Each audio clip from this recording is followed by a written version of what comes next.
Greetings of peace, love, and harmony. It is Mandy Somosi. I've come to you, also known as Oshun Banke, and today I come to you on a video about Oshun again because this is what this channel is for. I have multiple channels on YouTube, but this one is directly related to Oshun and her energy. So emotions and sensitivities are not weaknesses, is what we're talking about today. I have my handy dandy notebook with my outline in it. So if you see me looking down, that's when I'm looking down in it. Like, comment, subscribe. The algorithm has changed significantly. Please like, comment, subscribe. So emotions and sensitivities are not weaknesses. They are communication.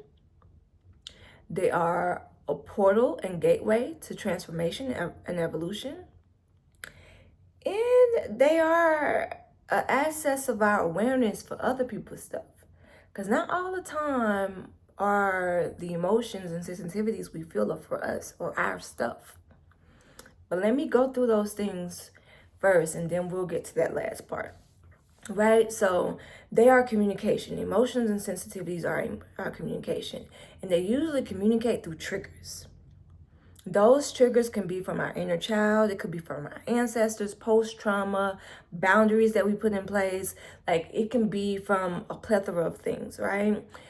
And what we want to be wary of is not allowing those triggers to rule us, but instead using them as an opportunity to self-reflect deeper, analyze truly, because oftentimes when we get triggered, we think it's the person or we think it's the situation, and it's not the person or the situation, it's us and our stuff. And I'm not saying this all the time, but sometimes it's just us and our stuff that we need to deal with.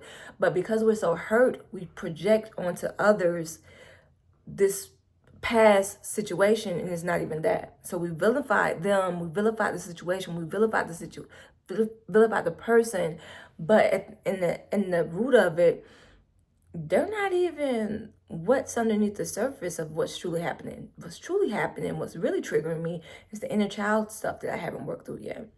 Which is why I said it is a portal and a gateway to transformation and evolution. Right? And if we allow them to, and that's if we allow them to be. Because it's so easy to just cut someone off and be like, you made me feel this way, so let me leave now. Or this situation made me feel, ugh, so let me go now. There are times, again, I want to continue to say, there are times where it is the person or it is the place or it is the environment that you're in. And then there are times where it is us.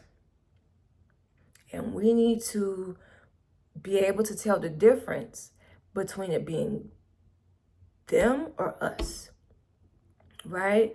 Because what I don't want us to do is get into these defense mechanisms, right? Or these codependent tendencies that state, because you made me feel this way, then you need to do this, or you need to not act like that anymore around me because I don't like it. It makes me uncomfortable. At the end of the day, they're not at the root of the trigger. So you as an individual need to go home, self-reflect, heal, and deal with the initial trigger so that you can come back to the situation that triggered you and handle it accordingly. Because if not, you're asking that person to change and shift themselves to be a version of themselves that's not full and whole and true to them just so you can be comfortable. That's codependent. It's not righteous. It's not a healthy relationship. It's borderline cultish. Do you want a cult-like relationship? Most relationships are. But if you are almost shown, or you're really trying to embody that image and use the energy, not embody the image, use the energy to elevate yourself, you're going to deal with your own ish. Because like I said before, some stuff is not yours, right? Sensitivities, when we're really prone, we're really sensitive people, we can sometimes feel stuff that's not ours.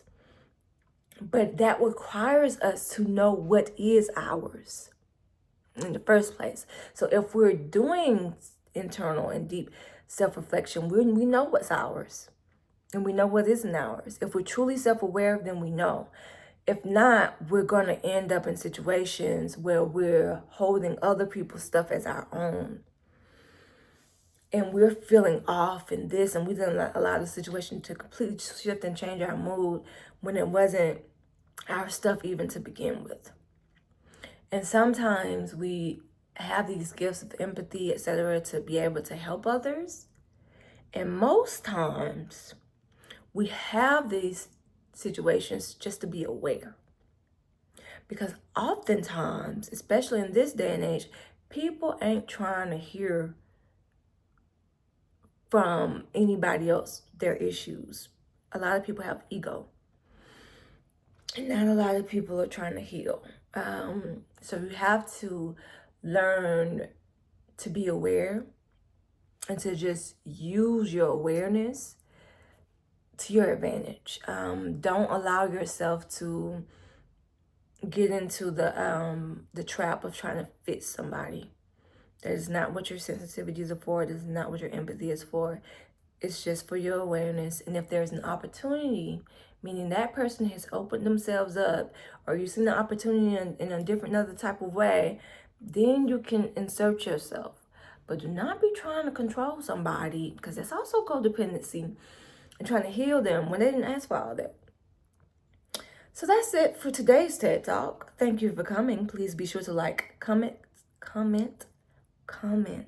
and subscribe, please. Goodbye.